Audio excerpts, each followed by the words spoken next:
Jayashree Liberty Hospitals on the occasion of 11th anniversary, free OP consultation and 20% discount in OP. Contact. ఇప్పుడు శ్రీనివాసరావు గారు యుద్ధం start అయిపోయింది. So ఇప్పుడు పాకిస్తాన్ ని పూర్తిగా మనం అనుకున్నటువంటి విధంగా కూడా టార్గెట్ చేయడానికి ఎంత టైం పట్టే అవకాశం ఉంది? మనం ఇప్పుడు ఒకవేళ మనం డిసైడ్ అయ్యామనుకోండి, పూర్తి స్థాయిలో మనం డిసైడ్ అయిపోయాం, దేనికైనా రెడీ, విత్ ఇన్ డేస్ లో మనం ప్రిపేర్ అయిపోవచ్చండి. విత్ ఇన్ డేస్ లో ఎందుకంటే యుద్ధం స్టార్ట్ అయిన తర్వాత యుద్ధం స్టార్ట్ అయిన తర్వాత ఎన్ని రోజుల్లో మనం పూర్తిగా పాకిస్తాన్ ని ఓడించగలం. It may take Pakistan maximum ఒక 1 వీక్ 10 డేస్ కంటే నిలబడలేదు. 10 రోజుల కేవలం 10 రోజుల్లో కొట్టే. మరి రష్యా ఉక్రెయిన్ యుద్ధం సంవత్సరాలుగా జరుగుతుంది కదా సార్. దానికి వెనకాల సపోర్ట్ ఉన్నదండి. వాళ్ళకి వెనకాల ఉన్నటువంటి సపోర్ట్ వేరేగా ఇండైరెక్ట్ గా సపోర్ట్ వస్తుంది, ఆయుధాలు వస్తున్నాయి. ఇప్పుడు పాకిస్తాన్ యొక్క ఆర్థిక పరిస్థితి మీరు చూడండి.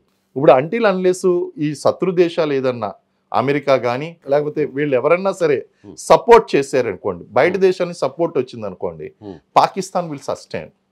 ఒకవేళ ప్రపంచ దేశాల నుంచి ఏ దేశం యొక్క సపోర్టు లేదు, పాకిస్తాన్ దాని యొక్క ఓన్ గా పోరాటం చేయాలి. ఒంటరిగా పోరాటం చేస్తున్నారు, 10 డేస్ వాళ్ళు ఒంటరిగా పోరాటం చేస్తున్నారు. కేవలం ఇండియా పాకిస్తాన్ ఎవరు సపోర్ట్ లేకుండా స్ట్రైట్ టు స్ట్రైట్ ఫైట్ చేస్తున్నారు, వారు చేసుకుంటున్నారు. వాళ్ళు 10 రోజుల కంటే ఎక్కువ ఫైట్ చేయలేరండి. 10 రోజులు వాళ్ళ దగ్గర ఎంత ఆయుధ సంపత్తి ఉన్నా కూడా, ఎంత ఆయుధ సంపత్తి ఈ లోపల మనం డిస్ట్రాయ్ చేస్తాం కదండి.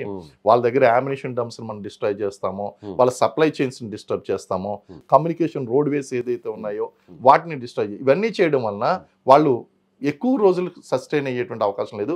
అలాంటి ప్రయత్నాలే మన మీద జరుగుతాయండి. మనల్ని కాపాడుకుంటూ వాళ్ళ మీద చేయాలి. మనమైతే ఎన్ని రోజుల వరకు, ఎన్ని నెలల వరకు కంటిన్యూస్ గా ఆపకుండా యుద్ధం చేసేటువంటి శక్తి సామర్థ్యాలు మనం వెళ్తున్నాయి? వీ కెన్ డూ అండి. ఇది మోర్ దాన్ మంత్సే మన నడుస్తుందండి. నెలల తరబడైనా ఎగ్జాక్ట్ స్పెసిఫిక్ ఇన్ఫర్మేషన్ ఇవ్వను. కానీ మనకి ఏంటి అంటే ఆ పాయింట్ ఆఫ్ టైం కనుక మనం చూసుకున్నట్లయితే, ఆ పాయింట్ ఆఫ్ పీరియడ్ కాకుండా పీరియడ్ ఆఫ్ టైం చూసుకుంటే కనుక కపుల్ ఆఫ్ మంత్స్ పైగానే మనకు సస్టైన్ అవుతుంది. There is no problem. కానీ ఓన్లీ వన్ థింగ్ ఏంటంటే, ఈ నష్టం వల్ల కొన్ని దశాబ్దాలు వెనక్కి వెళ్ళిపోతాం. ఒకవేళ యుద్ధం జరిగింది, దీనికి స్ట్రైట్ ఒకే ఒక ఆన్సర్తో యుద్ధం జరిగింది, అది ఎంత సీరియస్ యుద్ధమైనా లేదా చిన్న యుద్ధమైనా మన దేశ ఆర్థిక వ్యవస్థ ఎన్ని సంవత్సరాలు వెనక్కి వెళ్ళే అవకాశం ఉంది?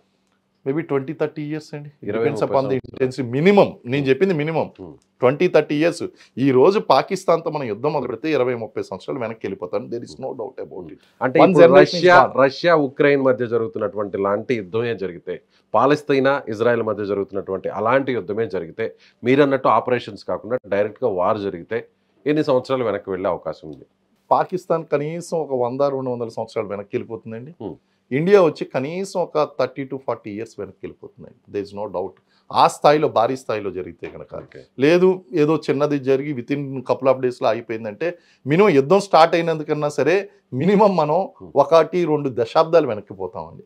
ఇది మేజర్ శ్రీనివాసరావు గారు చెప్తున్నట్టుగా ఖచ్చితంగా యుద్ధం జరిగితే పాకిస్తాన్కి 70%, 80% నష్టం జరుగుతుంది. కేవలం ఇండియాకి 20-30% మాత్రమే నష్టం జరుగుతుంది. అయితే పాకిస్తాన్ 10 రోజుల కంటే కూడా యుద్ధం కంటిన్యూస్గా చేసేటువంటి శక్తి సామర్థ్యాలు పాకిస్తాన్ వద్ద లేవు. కానీ ఇండియా వద్ద మాత్రం నెలల తరబడి నాన్ స్టాప్గా యుద్ధం చేయొచ్చని ఆయన చెప్తున్నారు. Thank you so much.